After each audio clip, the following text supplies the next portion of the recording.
eyes were on Louisville this week when the first COVID-19 vaccines arrived and were shipped to locations around the country and throughout our community. The much anticipated moment brought with it hope as well as a lot of questions. Dr. Sarahbeth Hartlage, Associate Medical Director for the Louisville Metro Department of Health and Wellness, is with us this morning. And Dr. Hartlage, you have some answers, but before we go to those, how has distribution gone? You're part of the distribution team. Yeah, so the initial distribution of the Pfizer vaccine has gone through. It went directly to either hospitals or long-term care facilities. So your average corner pharmacy and doctor's office hasn't received any yet.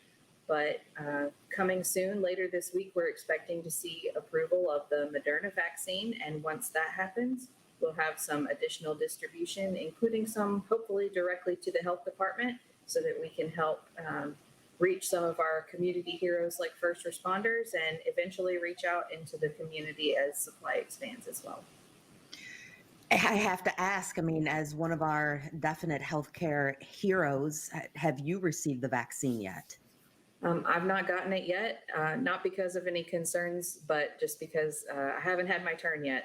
So I know some of our colleagues down the street at University Hospital got theirs on TV yesterday. And Dr. Moyer and I plan to get vaccinated here when the supply allows for that to happen. So, Dr. Hartlage, as of right now, where does the community, where does Louisville stand in terms of COVID-19? So our COVID numbers are still in the red. We have an incidence of at least 66 per 100,000 right now. I say at least because there are some data capture issues that mean that we may not be capturing every single one of those cases, but we are continuing to do our best to reach out to our labs and get all of that information. We still have a high number of hospitalized patients, and we set a record for deaths last week. So we are looking to we expect to see the hospital numbers and ventilator utilization continue to rise in the short term. Those numbers rise after case counts. So even if our case counts drop dramatically, we would continue to see a rise there. But hopefully we will begin to see a flattening of the curve here before long. Is there some concern with traveling coming up? I mean, over the Christmas and New Year's holidays? Yeah, so we did see some rise in cases associated with Thanksgiving. We had some clusters in particular that were associated with gatherings from Thanksgiving. And so the same risks apply at Christmas that we talked about a few weeks ago for Thanksgiving. So gatherings in person, traveling, visiting other homes, and that sort of thing. Okay, so now back to the hope that the vaccination is really bringing so many. First and foremost, we know, like you'd said, I mean, it's going to healthcare workers and long-term care facilities. So who is getting the vaccination right now? So right now we're vaccinating what we call Tier 1A of our population, and those are frontline healthcare workers and long-term care residents. And we have seen distributions directly to our hospitals. They are having to prioritize even within their own staff until they get a few more doses. So most of our local hospitals are beginning with their ICU and emergency room staffs because they're at generally the highest risks.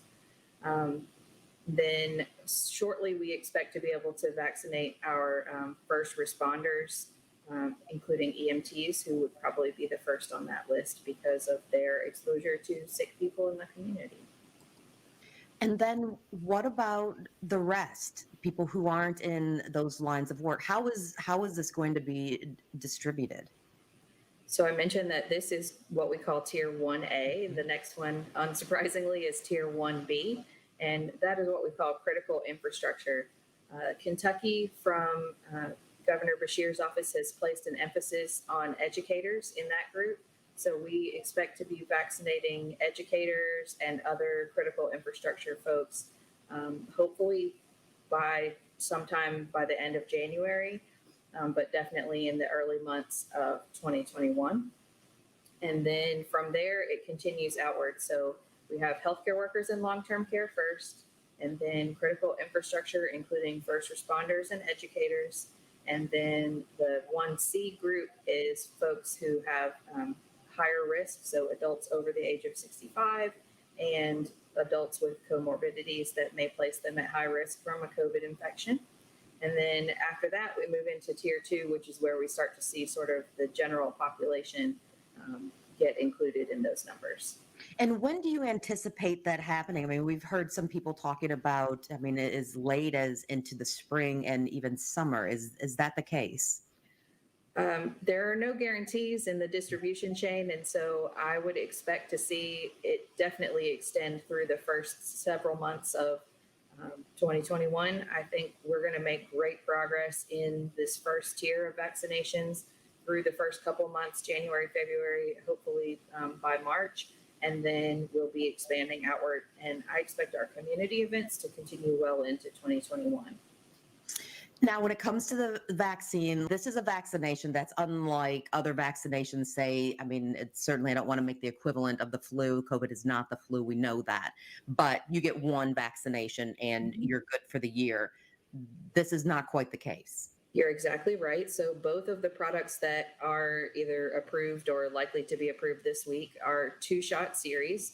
And part of that is just because that's the way they were studied. But the data shows from the Pfizer trial that after the first injection, we see about 50% protection. And after the second one, we see about 95% protection from infection with COVID. So that's partially related to the way the immune system works. And we also expect that that second shot will give longer lasting immunity.